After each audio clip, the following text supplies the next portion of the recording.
There's an IoT search engine that has cached tens of thousands of passwords.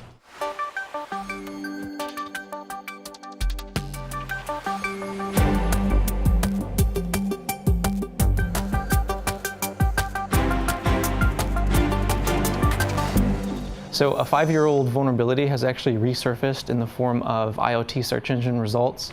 DAWA DVRs 5 years ago were discovered to have a vulnerability in that an attacker can send a specialized packet of information to a specific port and then get back things like configuration settings, passwords, and serial numbers. And all of that response is actually in plain text.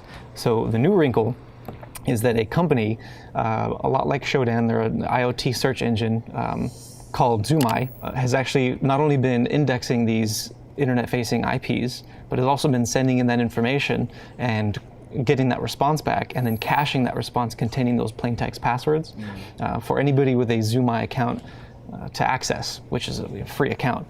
So the work has kind of been done for you in that case. So, I mean, obviously it's become public that this is a problem, and what's been Zumai's response? So, unfortunately, Zumai has stated that removing those results from their database wouldn't necessarily solve the problem. So as of now, they have no plans to actually remove those results from queries for that particular port. So we'll see if that changes in the future, but as of now, it looks like that information is going to stay online. I think that's a reasonable response. It's just not the optimal solution at the same time, if you know what I'm trying to say. Yeah, and it feels like a little bit like a line has been crossed by having the story come up to the surface and then stating publicly that you're not really going to do anything about it. That's different, yes. It's different, and it's hard to hold a company like Zumai or Shodan accountable for all of the results that they get from scanning the internet, in a sense. But like I said, now that it's come up to the top, I feel like that line's been drawn. Now it's time to actually step up and do something. Yeah, I agree. What do you think, Mike?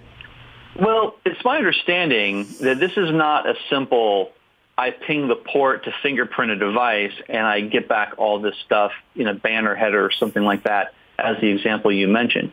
It seems like there's, a bit of a, crafted packet that you need to send to this port in order to obtain this information, which they are then indexing. I see.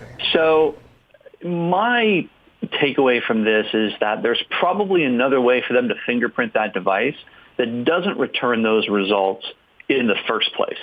Okay. And that's the part that I have a problem with. So it seems like they've purposefully reached out to cache those devices. Again, if I understand the method that they're going about, requiring some initiative here, and it's not just a simple, I'm going to ping this port to see if it responds, and it's just going to automatically give me all this stuff. I think there's more to it than that. Zumai's job is really to scan and index these devices to say what ports are open, but they didn't necessarily have to use the specific message that brings back those usernames and passwords. They could have done it with another type of probe that would have given the same kind of valid response to say, yes, this port is open, without exposing this information for all of these people who have these devices. So what's interesting to me in looking at the Wikipedia pages and the page for the actual company is that this doesn't seem to be a home user thing. This doesn't seem to be like a DVR like you would have from your cable provider that is being impacted by this. These guys are actually kind of in the high-end video security surveillance DVR kind of realm,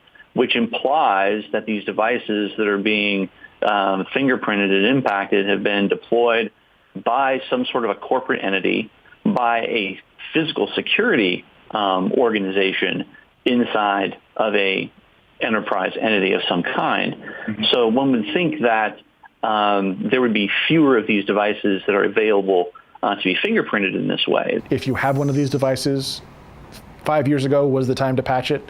Now is definitely the time to patch it because a larger group of people understand how to obtain the passwords for your specific device. I also think that there's a little bit of responsibility on Zumai's part that they ought to be removing this information. I realize that it's a lot to take on, especially if the expectation is then that they will do this for all of the data in their data sets. But I think in this particular situation, it makes sense to remove that information from the data set.